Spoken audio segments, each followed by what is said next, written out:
அதன் பேரு நீக்கும். ஆத்திச்சூடி அதன் செய்ய வரம்பு. ஆறுவது சினம், இயல்வது கறவை, ஈவது விளக்கு, உடையது விளம்பு, ஊக்கமது கைவிடு, எண்ணற்ற அகலன், பகழ்ச்சி, அயமிட்டுவோன், ஒப்படப்பு ஒழுகு, ஓதுவது ஒல்லையர், அவளியாம் பேச்சல், அக்கம் சுற்கே. That was wonderful, Yalini. Thank you. Dikshana. My name is Dikshana. My name is Dikshana. I'm studying BKG.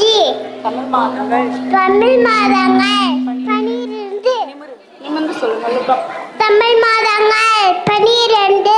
Chithirai, Vaikasi, Aadi, Aadi, Avadi, Purattasi, Aippasi, Karthigai, Margazhi,